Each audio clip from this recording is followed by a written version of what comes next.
All right, so we got this picked up, kind of show you how to deal with basic feeding issues on really anything. Printer. This is a money counter we picked up for free from local bank that supposedly wasn't working. So mainly, it's the same kind of thing you do with printers. So this same logic can be used on printers. Worked on printers for a while. So this is your basic money counter. It's probably forever old at this point. Um, what you want to look at is first, kind of take it apart the best you can. If you can find the documentation online, that's great. If you can't, then you kind of work with somebody that can help you take it apart. This has little clippies, and usually with this heavier grade stuff, you don't have to worry about stuff breaking. This is probably a fairly expensive money counter because it weighs a lot. They put a weight in the back of it to make it feel like it's more quality. So, anyways, if you can get to the guts, it's not all that complicated. What we have here is a denominator. This is a money counter, right? And comes in through the top. It's got these set of rollers here that have little fans on them, little points. And then that's kind of what initially picks up the paper. Then in the middle here is like a UV checking thing. And that kind of has the fake money detector, I guess. How it technically works, I'm not sure. Well, for this session, we're trying to make it sure that it's feeding correctly. So what we got here is some rollers up here that appear to be more for grabbing, and then like a little detection plate, and there's two sensors on each side of here. And you can see there's like a little wires here and wires on this side. And I think that's like the detection of if a bill has gone through or not. It's all speculation. I haven't looked up the documentation, but if a bill comes in crooked and this sensor triggers first and this one never triggers, it can say, okay, within an eighth of a millisecond, uh, we know if his trigger sense hits and this one doesn't, then we know the bill is stuck in there sideways. Or if there's any delay in between these two sensors within, you know, tenth of a second or eighth of a second or whatever, um, it means that there might be a jamming problem or something going on. So looks like this might be no, it's just zip ties. So got this thing last night, so I don't know a whole ton about it, but I do know that this is how we fixed it, right? We started it out with it slammed. It's actually all the way up right now. My son's messed with it again. So you can adjust the tension against this first set of rollers.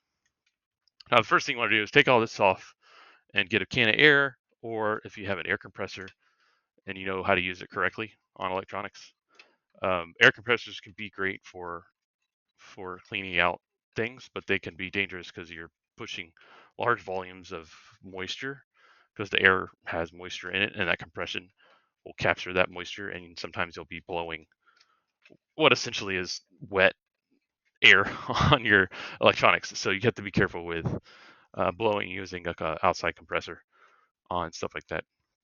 So what you can do is take they have stuff called rejuvenator, but you can take this any kind of silicone spray or any kind of silicone that's 100% silicone.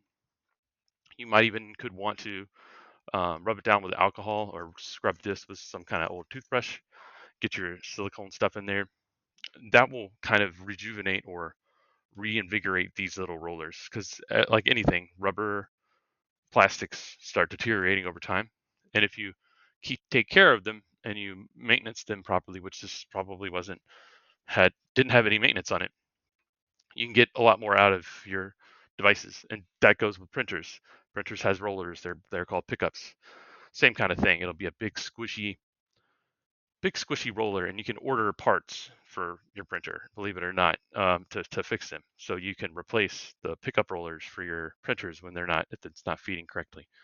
So that's what this first set does. It kind of picks up the initial bill and slides it from the top down to the sensor part. Then it detects if it's a fake bill or not, and then with a little UV deal. And then the second roller seems to be the part that grabs the one bill at a time. So it pushes up against a roller down here, which there might be an adjustment that we can make to change the compression between these two sets of rollers. So there's a big roller here and a big roller here. and they push up against a metal roller under that. So this is squished. These are squished up against a metal roller to pull the bill out. And then once it does that, each one of these, in theory, should be a single bill. So this is like a flywheel, and it spins. And each one of these, in theory, one bill should be coming out of each one once it pops up. So generally speaking, the only adjustments we have are back here. You can raise this tray or you can lower it. And when I lowered it all the way, pretty much to the bottom, it seemed to be less jammy. And it was pretty low when we got it. You got bearings in here. You could use some nice bearing, some nice lower quality, thinner lubricant to do these bearings because they don't have high speed. They're not spinning too high speed, not as far as heat goes. And then I would say you've got a little sensor down here that could also be a problem, where if it's not detecting that the bill hit the back end, then it can assume something went wrong with this whole process. So the idea is you got sensors up here. Okay, I sense that there's a bill inserted. If this doesn't trigger within a certain amount of time, then there's an error. So the idea is that if you could possibly disconnect this sensor, if you put in a bill, it's probably going to error out within a second or so because it's expecting something to be obscuring this sensor so that it, goes off or doesn't go off. It might detect, through sensitivity, maybe thickness. You might could detect the thickness of the stack of bills and know when to stop. But it's definitely to detect the end of the line for that bill. So, anyways, after greasing it up, letting it sit for a day, we should be able to throw money in it now. But it's all about kind of understanding how each piece works, and usually setting your extreme of your settings, and then the other extreme, and figuring out the difference between those two, and then troubleshooting from there. See, I threw it in there too quickly. But making sure everything's lined up. There's a trick you can do with paper where you squeeze the paper together, and then you fan it out, and you hold on to the edges, and it'll kind of put air in between each layer, and then you can easily stack large amounts of paper. So I've had more luck with it just kind of being dropped in there. Actually, we reset. Come on. It's on. It doesn't detect the denomination or anything, so it seems to feed slower on the low setting, but at least it actually picks bills up. So now I guess I'd want to tighten it a little bit more because it's lingering down in there a little bit too long because the kid messed with it overnight. So it's all about, troubleshooting. Go to the extreme of each edges, see, back off from the extreme of whatever the calibration step is, and then go from there. So I raised it just to like 2 or 3 turns, and now it's feeding fairly easily.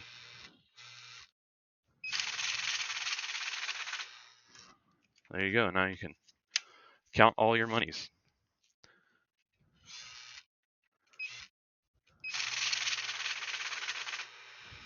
There you go.